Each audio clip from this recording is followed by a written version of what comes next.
satu sosok Nabi yang Al-Quran menyebutkan 20 kali, tapi kisahnya tidak terlalu rinci. Padahal Al-Quran menyebut namanya sampai lebih banyak daripada Nabi Yunus, Nabi Ishak, Nabi Yakub, dan nabi-nabi yang lainnya. Tapi kita coba akan merunut kisah ini dan kita ambil ibrah pelajaran dari kisah Nabi ini, Nabi Allah Harun alaihi salatu wassalam.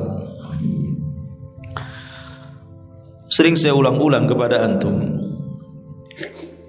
bahwa kisah di dalam Al-Quran itu bukan hanya sekedar dongengan belaka, tidak. Karena Quran itu bukan kitab kisah. Quran itu kitab hidayah. Artinya setiap kisah yang Allah Subhanahu wa taala cantumkan dalam Al-Quran itu pasti ada pelajaran di dalamnya.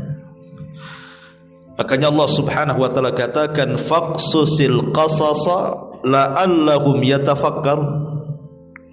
Maka ceritakanlah kepada mereka kisah-kisah itu agar mereka mau berfikir. Dan Allah Subhanahu wa taala katakan laqad kana fi qasasihim ibrah liulil albab ma kana haditsan yuftara. Sesungguhnya pada kisah-kisah mereka terdapat pelajaran bagi orang-orang yang mempunyai akal. Al-Quran itu bukanlah cerita yang dibuat-buat. Artinya bahwa kisah-kisah para nabi adalah kisah terbaik dalam Al-Quran. Nanti akan banyak pelajaran dan juga ibrah yang kita akan bisa petik, karena kisah-kisah itu diceritakan kepada Rasul dan Rasul mengkisahkan kepada kita. Salah satunya adalah untuk menenangkan hati Nabi. Makanya Allah Subhanahu wa taala mengatakan wa kullan naqussu 'alaika min amba'ir rusul ma nuthabbitu bihi fuadak. Dan semua kisah dari rasul-rasul yang kami ceritakan kepadamu ya Muhammad adalah kisah-kisah yang dengannya kami teguhkan hatimu. Jadi apabila Nabi SAW diuji dalam dakwahnya, seolah-olah Allah ingin katakan para nabi sebelummu juga sama juga diuji. Maka kamu harus sabar seperti sabarnya mereka. Makanya Allah mengatakan fasbir kama sabara ulul azmi minar rusul. Maka bersabarlah engkau wahai Muhammad seperti orang-orang yang mempunyai keteguhan hati dari rasul-rasul yang bersabar, maksudnya ulul azmi dari kalangan para rasul.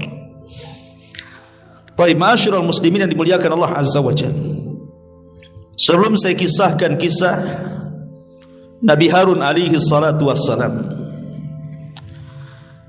Nabi Harun alaihi salatu wassalam disebut dalam beberapa riwayat, dalam hadis-hadis Nabi sallallahu alaihi wasallam yang sahih. Di antaranya disebutkan dalam sebuah hadis yang dikeluarkan oleh Imam At-Tirmidzi dan juga An-Nasa'i. Dan hadis ini disahihkan oleh Syekh Nasiruddin Al-Albani rahimahullahu taala tentang kisah Hafsah.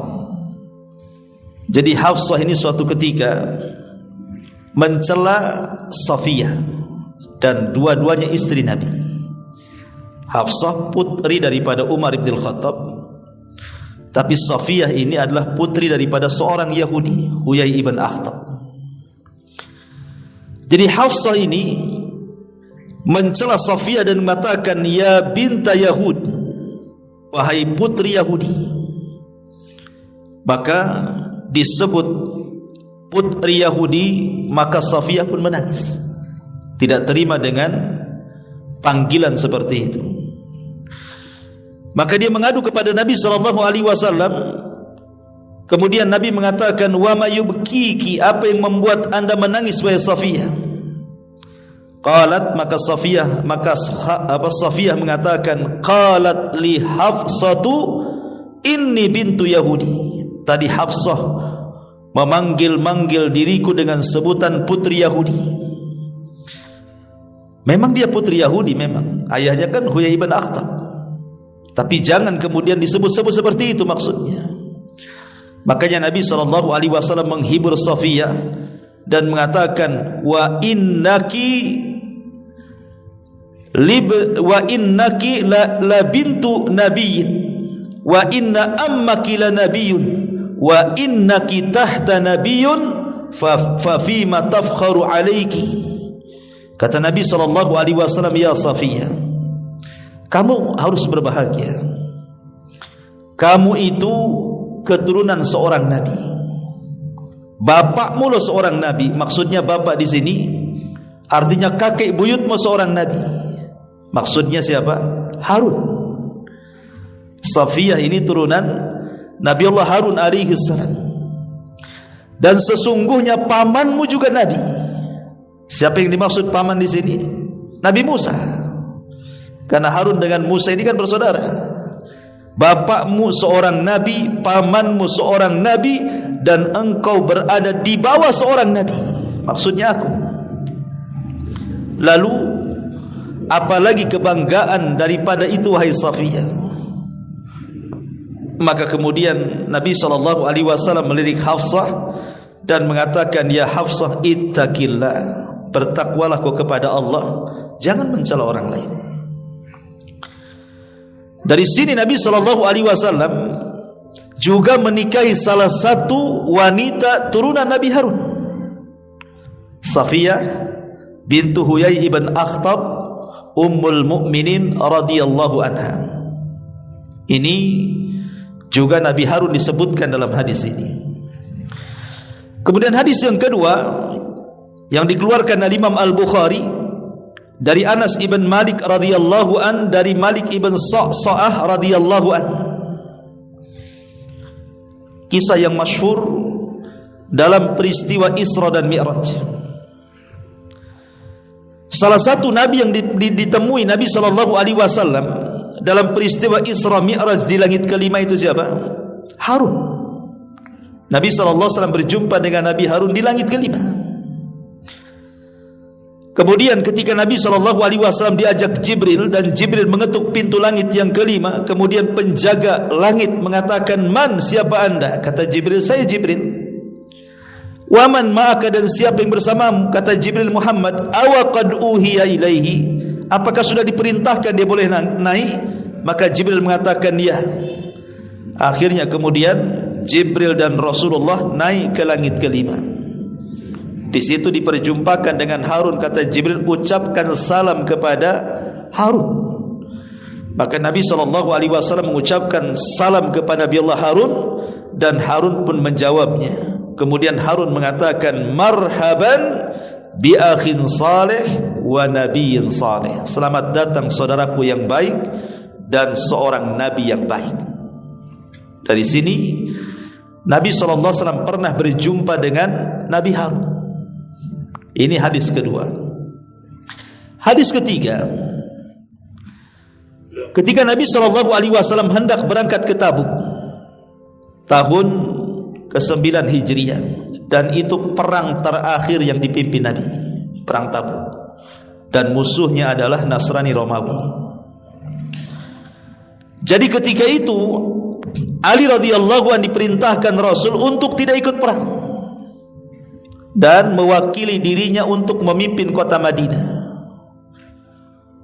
Tetapi Ali radhiyallahu anhu tidak mau, karena orang-orang munafik sudah mulai merendahkan Ali dan mengatakan yang tidak ikut perang itu hanya kaum wanita, katanya. Masa kok kayak perempuan saja, katanya. Maka Ali tidak mau dikatakan seorang wanita, dia ingin perang.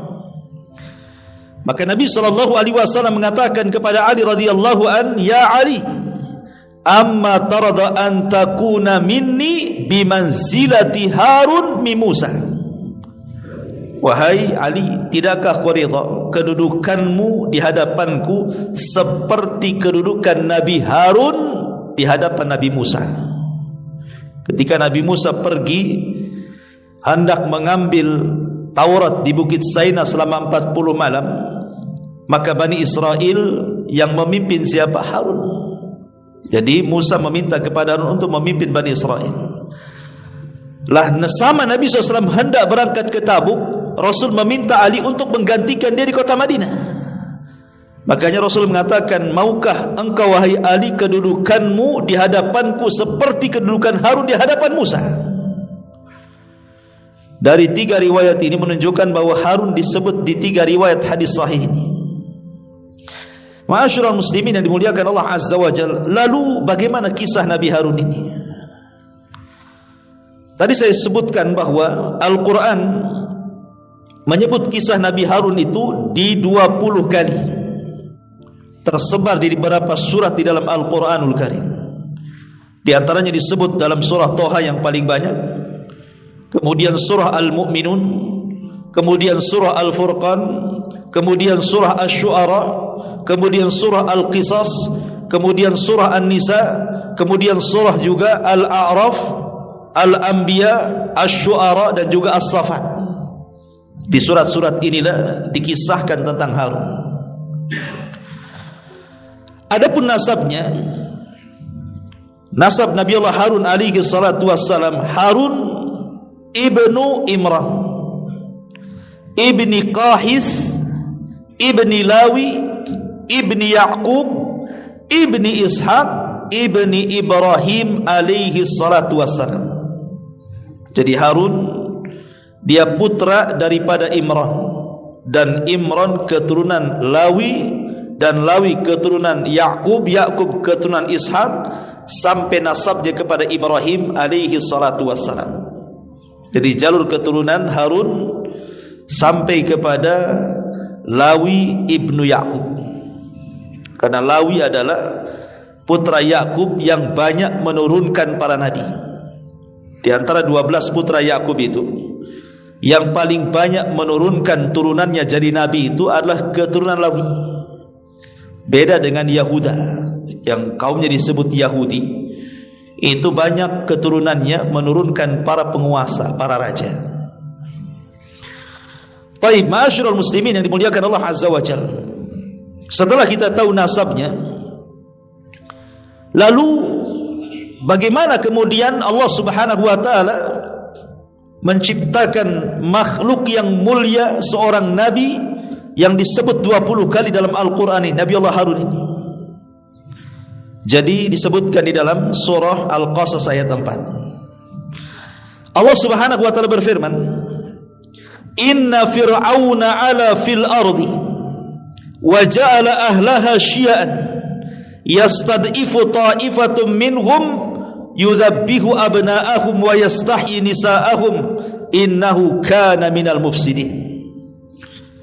Sesungguhnya Fir'aun telah berbuat kesewenang-wenangan di muka bumi ini dan menjadikan penduduknya berpecah belah dengan menindas sekelompok dari mereka, menyembelih anak laki-laki mereka dan membiarkan hidup anak-anak perempuan mereka. Sungguh Fir'aun termasuk orang-orang yang berbuat kerusakan di bumi. Satu hari Fir'aun ini bermimpi. Dalam mimpinya dia melihat api yang berasal dari negeri Palestina. Api ini terus datang ke negeri Mesir, kemudian membakar satu Mesir kecuali kabilah Bani Israel tidak terbakar. Dan mimpi itu terulang-ulang tuh, sehingga kemudian Fir'aun pun memanggil penasihat spiritualnya, dukun-dukunnya, paranormalnya, untuk mentakwil mimpinya. Akhirnya sepakat para pentakwil mimpi dari kalangan tukang-tukang sihir, para dukun, bomo dan yang semacamnya, bahwa takwilnya akan muncul seorang anak dari turunan Bani Israel yang akan menumbangkan kekuasaannya. Sejak itulah Fir'aun membuat undang-undang, bantai anak laki-lakinya, biarkan anak perempuannya. Ini satu riwayat, satu versi maksudnya. Versi yang lain, jadi Bani Israel yang berada di Mesir itu, karena Bani Israel itu kan berawal di Mesir, karena yang memboyong Ya'qub ke Mesir itu kan Nabi Yusuf. Kemudian dari 12 anaknya turun-temurun akhirnya punya perkampungan di Mesir. Itulah perkampungan pertama Bani Israel. Jadi karena Fir'aun di zaman Nabi Musa ini orangnya jahat, beda dengan Fir'aun di zaman Nabi Yusuf. Fir'aunnya di zaman Nabi Yusuf kabilahnya disebut Hekos, sementara Fir'aun di zaman Nabi Musa kabilahnya disebut Kibti. Lah kaum Kibti ini mengalahkan Hekos. Akhirnya kemudian Fir'aun di zaman Nabi Musa ini berkuasa dan sangat sadis sekali. Jadi satu hari terdengar ke telinga Fir'aun ini ucapan Bani Israel yang selalu menyebut-nyebut tentang doa Ibrahim alaihi salatu wassalam. Jadi dahulu Ibrahim di masa hidupnya pernah satu hari singgah di Mesir bersama istrinya Sarah. Kemudian dilecehkan Sarah oleh Fir'aun Mesir di zaman itu, sampai hendak diambil kehormatannya. Tapi dengan perlindungan Allah, Sarah pun selamat, dijaga kehormatannya. Lah Ibrahim ini marah, akhirnya mendoakan kepada Allah Subhanahu wa ta'ala agar kelak dari keturunannya akan ada yang bisa menghancurkan kekuasaan Fir'aun. Jadi doanya Nabi Ibrahim itu kemudian ternukil turun-temurun, sampailah kemudian kepada Bani Israel di zaman Fir'aunnya Nabi Musa. Jadi ketika Fir'aun ini mendengar bahwa dulu nenek moyang mereka Ibrahim mengatakan bahwa nanti akan ada keturunan yang akan menumbangkan kekuasaan Mesir, disinilah Fir'aun kemudian mengumpulkan para pejabatnya bahwa sekarang Bani Israel selalu menyebut-nyebut doanya Ibrahim, kakek buyut mereka, bahwa akan ada orang yang lahir menumbangkan Mesir. Bagaimana ini? Akhirnya kemudian sepakat para pejabat pun membuat undang-undang pembantaian. Terjadilah pembantaian anak laki-laki dan membiarkan anak perempuan hidup-hidup. Ma'asyiral muslimin yang dimuliakan Allah Azza wa Jalla, masalahnya bagaimanapun kerajaan Mesir di zaman Fir'aun di zaman itu sangat berhajat kepada Bani Israel. Karena Bani Israel itu Allah berikan kecerdasan sehingga mereka bisa bekerja untuk kerajaan Mesir, yang membangun jalan, membangun jembatan, membangun istana, menjadi pembantu rumah tangga dan begitu seterusnya, dan akan diperbudak tuh. Kalau seandainya anak laki-lakinya dibantai semuanya kemudian mati, kemudian orang tuanya sudah tua kemudian mati, lama-lama habis Bani Israel ini. Lalu siapa yang akan berkhidmat kepada kami, katanya.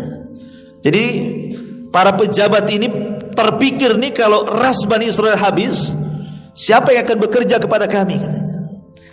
Dari situ kemudian Fir'aun pun merubah undang-undang yang tadinya pembantaian terus setiap tahun, dirubah undang-undangnya dengan cara 1 tahun melakukan pembantaian, 1 tahun melakukan pembiaran.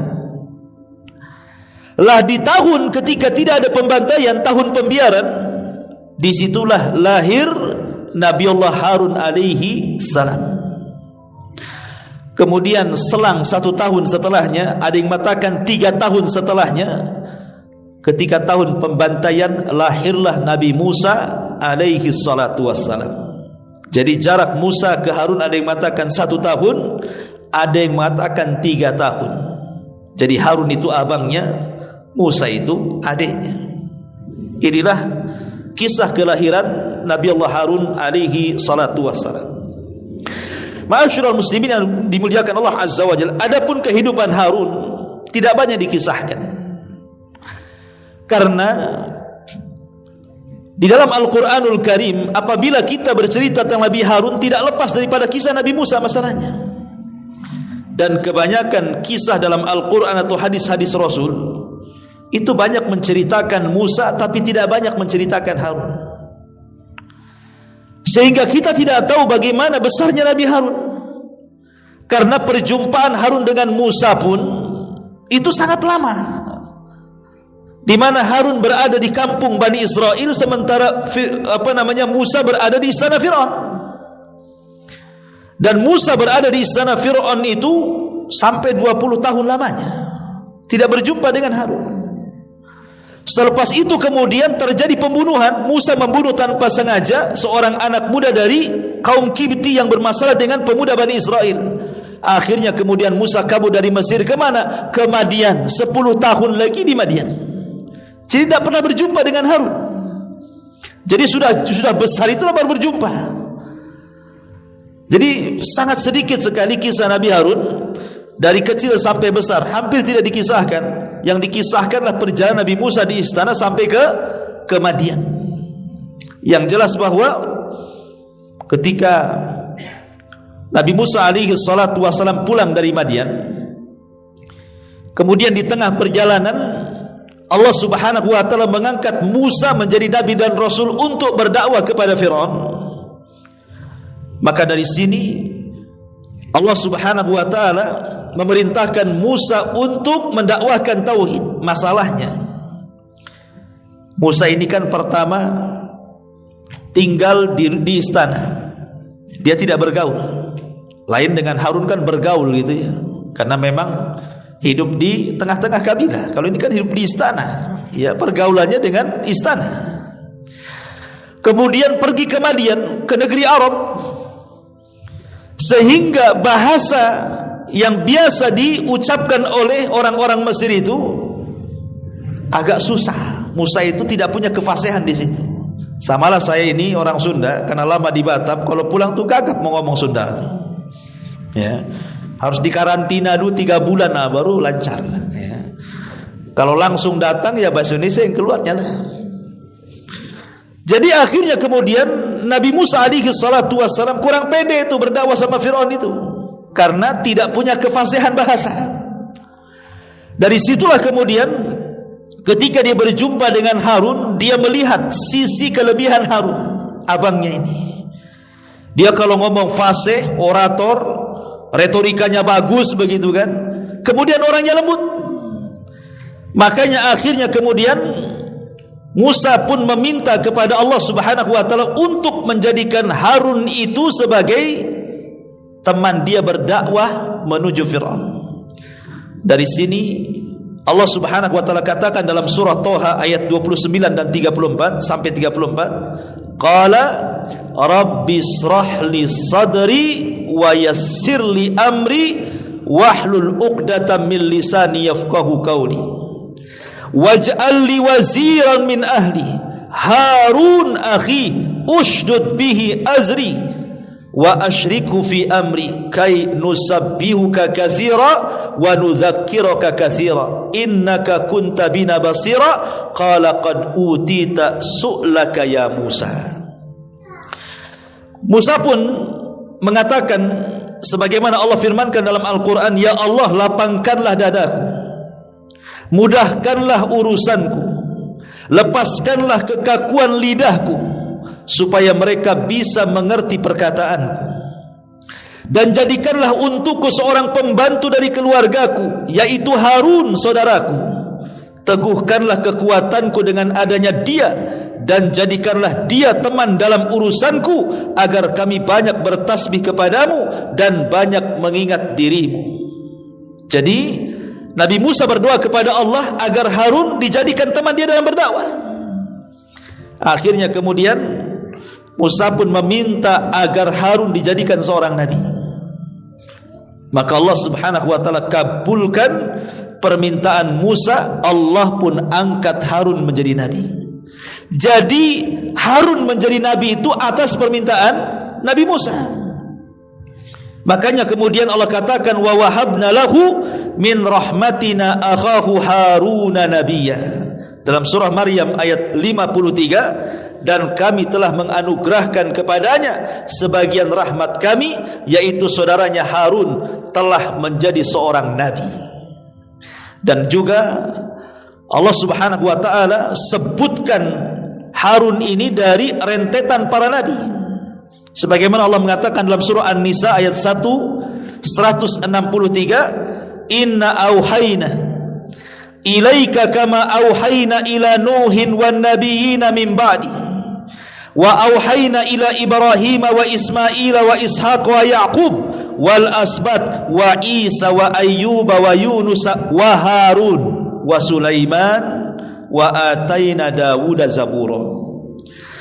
Dan sesungguhnya kami telah memberikan wahyu kepadamu sebagaimana kami telah memberikan wahyu kepada Nuh dan nabi-nabi yang kemudiannya, dan kami telah memberikan wahyu pula kepada Ibrahim, Ismail, Ishak, Yakub dan anak-anak cucunya Isa, Ayub, Yunus, Harun dan Sulaiman, dan kami berikan Zabur kepada Dawud. Surah An-Nisa 163. Dari sini kita tahu Harun resmi diangkat menjadi nabi untuk menemani Musa dan atas permintaan Musa kepada Allah Subhanahu wa taala. Ma'asyiral muslimin yang dimuliakan Allah Subhanahu wa taala, ketika betul-betul Harun alaihi salatu wassalam dibawa oleh Musa ke istana Firaun, kemudian keduanya berdakwah dengan kegigihan keduanya, tetapi Firaun ini memang Allah ciptakan, Allah takdirkan menolak dakwanya Nabi Musa. Dia sombong, melampaui batas dan menolak kebenaran. Tetapi di sini ada faedah yang bagus sekali yang dikemukakan oleh Syekhul Islam Ibn Taimiyah rahimahullahu taala. Karena antara Musa dan Harun ini syakhsiyah yang berbeda. Jadi punya tipe karakter yang berbeda. Musa ini keras orangnya. Musa ini sangat keras orangnya. Harun pula sangat lembut pula orangnya. Kata Syekhul Islam Ibn Taimiyah rahimahullahu taala, kana Amr ibn al-As ahadul umar wa Abu Ubaidah ibn al-Jarrah aidan. Amr ibn As itu salah seorang pemimpin. Begitu juga Abu Ubaidah ibn al-Jarrah juga salah seorang yang layak menjadi pemimpin. Tetapi wa qaddama Abu Bakrin alaihim Khalid ibn al-Walid li syaja'atihi wa manfa'atihi fil jihad. Tapi Abu Bakar Siddiq radhiyallahu an tidak memilih Amr ibn As, tidak memilih Abu Ubaidah ibn al-Jarrah, malah memilih Khalid ibn Walid menjadi pemimpin dalam perang. Kenapa?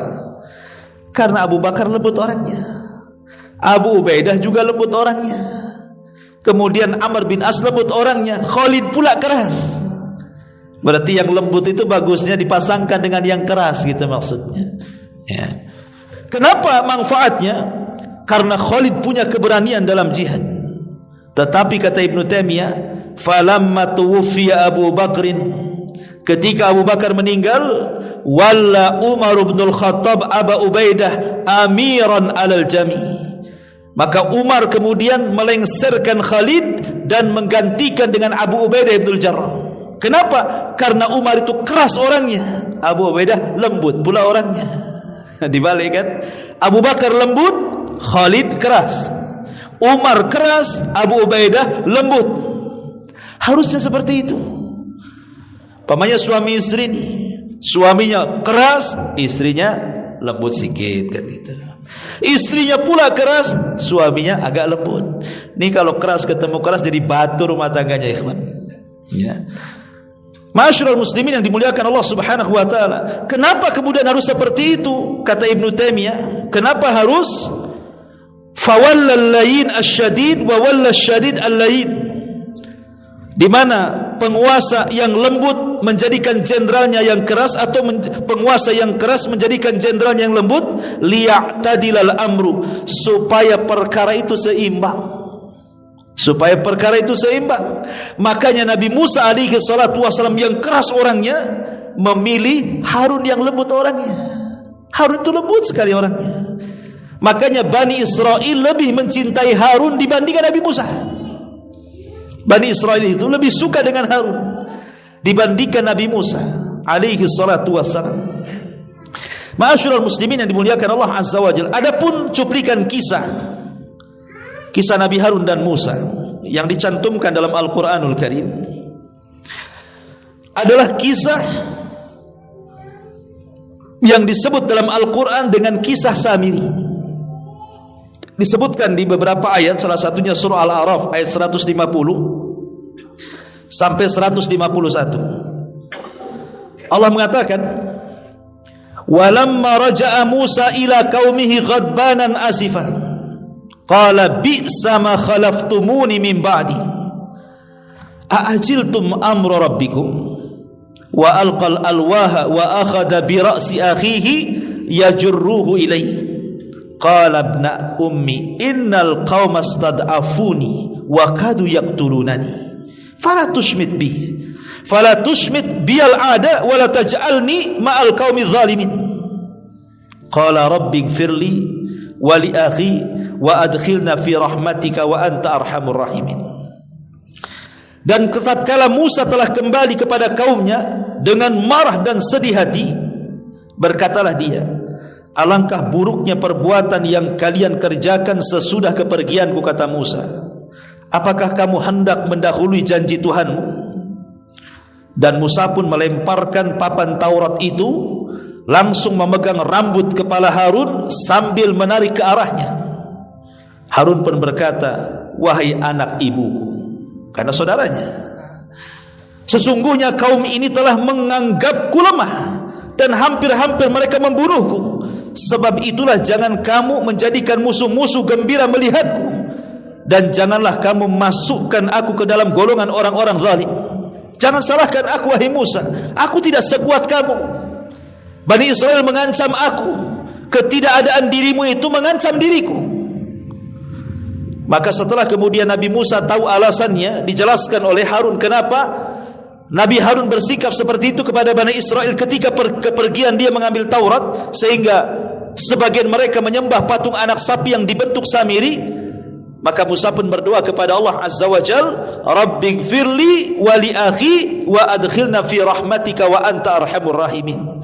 Ya Tuhanku, ampunilah aku dan saudaraku Harun, dan masukkanlah kami ke dalam rahmatmu, dan engkau adalah maha penyayang di antara para penyayang. Adapun kisah yang lebih lengkap disebutkan di dalam surah Toha ayat 83 sampai 97. Kita baca. Allah Subhanahu wa taala mengatakan di sini, wa ma'ajalaka an qaumika ya Musa. Dan mengapa engkau datang lebih cepat daripada kaum wahai Musa? Qala, maka Musa berkata, hum ulai ala azari wa ajiltu ilaika rabbi litarda. Mereka sedang menyusulku ya Rabb, dan aku bersegera kepadamu agar engkau redha kepadaku.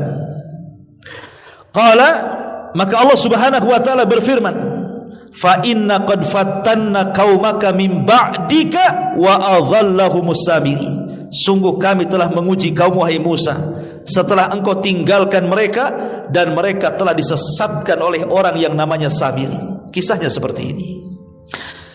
Jadi ketika Musa alaihi salatu wasalam mengatakan berada di Ardutih, di bumi linglung, ketika mereka tidak bisa keluar dari padang pasir itu selama 40 tahun. Jadi Nabi Musa alaihi salatu wasalam dipanggil oleh Allah Azza wa Jalla ke Bukit Saina untuk mendapatkan mandat Taurat sebagai undang-undang Bani Israel. Dan Allah menjanjikan 40 malam. Sebagaimana Allah katakan, wa wa'adna Musa 30 lailatan thumma atmamnahu bi ashrin wa tamma miqatu rabbiha 40 lailatan. Kami janjikan Musa 30 hari, kemudian disempurnakan 10, maka genap menjadi 40 malam. Jadi berangkat Nabi Musa ke Bukit Saina. Kemudian Nabi Musa berpuasa selama 30 hari. Ada yang mengatakan Nabi Musa berpuasa di bulan Dzulqa'dah. Nah, sekarang kita berada di bulan Qa'dah selama 30 hari. Kemudian ketika dia hendak membatalkan puasanya, maka Allah katakan, jangan kau batalkan, tambah lagi 10 hari. Maksudnya 10 awal bulan Dzulhijjah. Kemudian setelah itu Allah turunkan Taurat kepada Musa. Lah ketika Nabi Musa alaihi salatu wassalam berada di Bukit Saina menunggu mandat Taurat, di sisi lain Bani Israel yang sudah diserahkan kepada Harun, rupanya ada orang munafik di tengah-tengah mereka, namanya Samiri. Samiri ini namanya Musa As-Samiri, sama-sama Musa namanya, Musa Samiri. Musa Samiri ini ketika menyeberang lautan dan Fir'aun ditenggelamkan, dia kan di belakang Nabi Musa. Jadi di samping Nabi Musa itu ada kuda putih dengan penunggang putih. Maksudnya malaikat Jibril yang menjelma manusia. Di zaman Rasul pun Jibril terkadang datang dalam bentuk manusia kan gitu. Bertanya soal agama, bertanya soal Islam, iman, ihsan. Maka Jibril ini datang kepada Nabi Musa dalam bentuk manusia, kemudian bersama Nabi Musa menyeberangi lautan itu. Jadi Samiri ini heran, gak pernah ada orang Bani Israel kayak dia tuh. Sehingga Samiri mengatakan jangan-jangan ini malaikat. Karena Nabi Musa selalu melakukan apa yang diperintahkan orang yang menunggang kuda putih itu. Akhirnya dia pun memandang kuda itu, kemudian setiap hentakan kakinya tuh kan menginjak tanah. Diperhatikan. Jadi kaki kuda Jibril itu kalau menginjak tanah, nanti tiba-tiba tanah gersang jadi hijau. Diinjak lagi hijau, diinjak lagi hijau, kayak tumbuh jadinya. Jadi Samiri ini heran. Akhirnya dikutiplah bekas pijakan kudanya Jibril itu. Ya. Kemudian dibawa pergi itu, dia punya tanah bekas pijakan kudanya Jibril. Ketika kemudian Bani Israel betul-betul sudah diseberangkan jauh daripada Mesir, entah berantah sampai di mana mereka. Jadi ketika di Ardut Tih ini, Bani Israel merasa bersalah karena mereka sudah mengambil emasnya kaum Kibti, kaumnya Fir'aun itu. Jadi sebelum mereka pergi, mereka ada yang meminjam emasnya kaum Kibti, dan mereka belum sempat mengembalikan, keburu pergi. Sementara dalam syariat di zaman itu tidak boleh dimanfaatkan, harus dibuang tuh, karena itu bukan milik dia. Akhirnya kemudian Samiri pun mengatakan, daripada kalian kemudian membuang emas-emas itu, kemarikan emas-emas itu, kita lempar sama-sama katanya. Akhirnya kemudian dikutiplah emas-emas kaum Bani Israel ini oleh Samiri. Rupanya diam-diam emas itu dikumpulkan, kemudian dicetak oleh Samiri dalam bentuk patung anak sapi. Jadilah patung anak sapi. Setelah jadi patung anak sapi, Samiri kan punya tanah bekas pijakan kaki kuda Jibril itu. Dimasukkan tanah itu ke dalam patung itu. Subhanallah. Tiba-tiba patung itu hidup. Makanya Allah bahasakan lahu khuar, tiba-tiba bersuara. Tapi tidak hidup seutuhnya, hanya bersuara saja. Lah sementara Bani Israel ini ketika hidup di Mesir, mereka masih terpengaruh dengan agamanya orang Mesir, yang mereka menyembah salah satu dewanya adalah dalam bentuk sapi. Mereka menyembah sapi. Jadi ketika kemudian Samiri ini membentuk patung anak sapi, jadi akhirnya mereka terbayang dengan dewa-dewa mereka di Mesir kan. Lah Samiri mengatakan kepada Bani Israel, hei Bani Israel, lihat Musa pergi ke Bukit Sainah, jauh-jauh cari Tuhannya di sana, padahal Tuhannya ada di sini, dia salah alamat katanya. Inilah Tuhan kalian. Akhirnya kemudian Bani Israel disesatkan oleh Samiri. Sebagian besar mereka menyembah patung anak sapi, padahal ditinggal 40 malam. Bayangkan, bisa berubah tuh dari tauhid menjadi syirik. Tadinya menyembah Allah jadi menyembah patung anak sapi. Dalam tempo sesingkat-singkatnya, hanya 40 malam loh ya. Mereka ditinggal, sudah berubah tuh akidahnya. Makanya memang bahaya kalau sebuah tempat itu awalnya ada ustadz, hilang ustadznya, ada futur tuh nanti itu. Nabi Musa 40 hari bisa futur. Tapi nanti di akhir zaman kata Rasul, umat Islam lebih parah lagi. Apa kata Rasul? Pagi beriman, malam sudah kufur. Malam beriman, pagi pula sudah kufur. Nanti di akhir zaman itu. Ini 40 hari masih lama. Ini nanti di akhir zaman itu pagi beriman, malam kufur. Hitungan jam saja sudah kufur. Ma'asyiral muslimin yang dimuliakan Allah Azza wa Jalla. Lah akhirnya Allah katakan di sini, fa inna qad fatanna qaumaka min ba'dika wa adhallahumus Samiri. Allah berfirman, sungguh kami telah menguji kaummu setelah engkau tinggalkan mereka telah disesatkan oleh Samiri.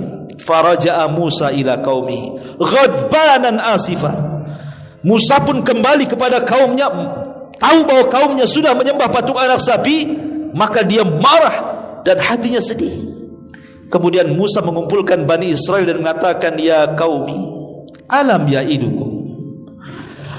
ya'idukum rabbukum wa'dan hasanah afatala alaikumul ahdu am aradtum an yuhilla alaikum ghadabun min rabbikum fa akhlaftum maw'idi. Maka Musa mengatakan, wahai kaumku, bukankah Tuhanmu telah menjanjikan kepadamu satu janji yang baik? Maksudnya dengan memberikan Taurat. Apakah terlalu lama masa perjanjian itu bagi kalian? Hanya 40 malam terlalu lama? Atau sengaja kalian menghendaki agar kemurkaan Tuhan menimpa kalian? Mengapa kamu melanggar perjanjian kalian dengan aku, kata Musa. Kemudian Bani Israel menjawab, qalu ma akhlafna mau'idaka bimalkina walakinna hummilna awzaran min zinatil qaumi faqadafnaha fakadzalika alqasamiri. Mereka berkata, kami tidak melanggar perjanjian wahai Musa dengan kemauan kami sendiri, tetapi kami harus membawa beban berat dari perhiasan-perhiasan kaum Fir'aun itu. Kemudian kami melemparkan ke dalam api, demikian pula Samiri melemparkannya. Fa akhraja lahum ijlan jasadan lahu khuwar. Kemudian dari lubang api itu dia Samiri mengeluarkan patung anak sapi yang bertubuh dan bersuara keras untuk mereka. Faqalu hadza ilahukum wa ilahu Musa fanasi. Maka mereka berkata, inilah Tuhanmu dan Tuhan Musa, tetapi Musa telah lupa. Kurang ajar kan mereka, ya. Dari sini ma'asyiral muslimin yang dimuliakan Allah Azza wa Jalla, Musa sedih, marah. Sekarang sasaran kemarahan Musa sekarang siapa? Harun. Itu. Kenapa? Karena sebelum kepergiannya kan Musa meminta kepada Harun, jaga Bani Israel, aku hanya 40 malam saja nanti balik. Apa yang terjadi? Dipanggil Harun. Kemudian ditanya. Harun ditanya oleh Nabi Musa alaihi salatu wassalam. Ma'asyiral muslimin yang dimuliakan Allah Azza wa Jalla, apa kata Nabi Musa? Qala ya Harun, ma mana'aka id ra'aitahum dhallu. Wahai Harun, apa yang menghalangi kamu ketika engkau melihat mereka telah sesat? Ala tattabi'an afa asaita amri, sehingga engkau tidak mengikuti arahanku? Apakah engkau telah sengaja melanggar perintahku, sengaja membiarkan mereka menyembah patung anak sapi? Mana tanggung jawabmu? Subhanallah. Tadi dalam surah Al-A'raf dijelaskan, saking emosinya marah, dijambak kepalanya, dijambak janggutnya, ditarik ke depan. Bayangkan Nabi Musa, ya, dijambak itu kepala Harun. Harun kakaknya, bukan orang lain, abangnya dia. Tapi lihat bagaimana kerasnya Nabi Musa kan. Sampai dijambak kepalanya, diambil janggutnya, dibawa ke depan gitu, sambil mengatakan, kenapa kau biarkan Bani Israel tersesat, katanya. Sebaiknya. Tapi subhanallah, Harun ini tidak memancing emosi Nabi Musa. Dia coba melembutkan, karena dia orangnya lembut. Makanya dia mengatakan, ya ibna la ta'khud bilihiyati wala birasi. Wahai putra ibuku, kita ini sama-sama satu kandung. Janganlah engkau pegang janggutku, jangan pula kau pegang kepalaku, lepaslah. Masa dipegang kayak gini kan? Lepaskan. Ya. Jangan pegang rambutku, jangan pegang janggutku. Inni khasyitu an taqula farraqtu baini wa baina Bani Israel wa lam tarqub qawli. Aku khawatir engkau akan berkata kepadaku, engkau telah memecah belah Bani Israel dan engkau tidak melihat amanatku. Artinya bahwa Harun tidak bersalah. Maka disebutkan dalam surah Al-A'raf tadi, aku ini lemah, tidak sekuat kamu. Mereka mengancam akan membunuhku, bisa apa aku? Ya aku biarkan saja. Yang penting mereka tidak berpecah, mereka bersatu menunggu kau datang. Sengaja aku tenangkan mereka. Ya. Kalau aku keras, bisa saja mereka membunuhku. Habis aku terbunuh umpamanya, mereka bercerai-berai sementara kau tak ada. Maka aku hanya berusaha menenangkan mereka sampai kau datang. Biar kau lihat bagaimana kelakuan Bani Israel. Lihat bagaimana kelembutan Harun, ya, dibandingkan Nabi Musa alaihi salatu wassalam. Kemudian Musa pun mulai mencari-cari beang kerok, ini siapa nih? Setelah kemudian dimaafkan Harun dan didoakan rahmat, maka Musa pun tahu bahwa dalangnya adalah Samiri. Panggil Samiri kemari. Dipanggillah Samiri. Kemudian Musa mengatakan, qala fama khatbuka ya Samiri. Samiri, apa yang mendorongmu berbuat demikian? Kenapa kau lakukan seperti ini, menyesatkan Bani Israel? Apa kata Samiri? Qala basartu bima lam yabsuru bihi faqabattu qabdatan min atharir rasul fanabattuha wa kadzalika sawwalat li nafsi. Samiri berkata, aku mengetahui sesuatu yang tidak mereka ketahui. Maksudnya dia melihat Jibril, orang-orang tidak tahu. Ya. Jadi aku mengambil segenggam tanah dari jejak Rasul, maksudnya jejak kakinya kuda Jibril tadi itu. Lalu aku melemparkan ke dalam api itu. Demikianlah nafsuku yang membujukku. Jadi ketika Nabi Musa mengatakan, apa yang mendorongmu melakukan itu? Hawa nafsuku, hai Musa, katanya. Dengan entengnya dia mengatakan, hawa nafsuku yang menyuruh aku melakukan ini, katanya. Tapi subhanallah, Nabi Musa tidak menghukum Samiri, tetapi menyuruh pergi. Sebagai balasannya, qala fadhhab fa innalaka fil hayati an taqula la misas. Musa berkata, pergilah kau wahai Samiri, jangan ada di sini. Sesungguhnya di dalam kehidupan di dunia ini engkau hanya dapat mengatakan janganlah menyentuh aku, dan engkau pasti mendapatkan hukuman yang telah dijanjikan di akhirat kelak. Wa innalaka mau'idan lan tukhlifahu wandur ila ilahika alladhi dhalta alaihi akifa lanuharriqannahu thumma lanasfiyannahu fil yammi nasfa. Maka Musa mengatakan, lihatlah Tuhanmu yang kau ciptakan itu, yang telah kau sembah itu, kami pasti akan membakarnya. Kemudian sungguh kami akan menghamburkannya, abunya ke dalam lautan, sehingga akan ditenggelamkan di tengah-tengah lautan. Maka Samiri pun dihukum, dia tidak akan didekati orang dan tidak bisa mendekati orang, hidup sendirian tersiksa. Sehingga karena tidak dijelaskan bagaimana wafatnya, adalah orang yang memprediksi orang belakangan bahwa Samiri adalah Dajjal. Samiri itu adalah Dajjal. Ya, tapi pendapat ini tidak benar. Samiri, Dajjal, nggak ada urusan. Ya.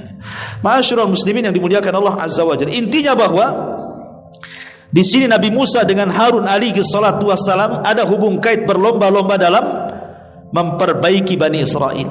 Cuman bedanya kalau Harun ini dengan kelembutannya mengajak manusia ke dalam tauhid, Musa pula dengan kerasnya selalu mengancam Bani Israel supaya imbang perkaranya. Adapun wafatnya dijelaskan. Jadi satu hari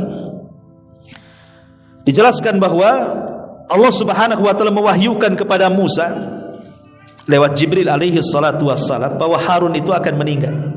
Jadi Musa tahu nih Harun akan meninggal.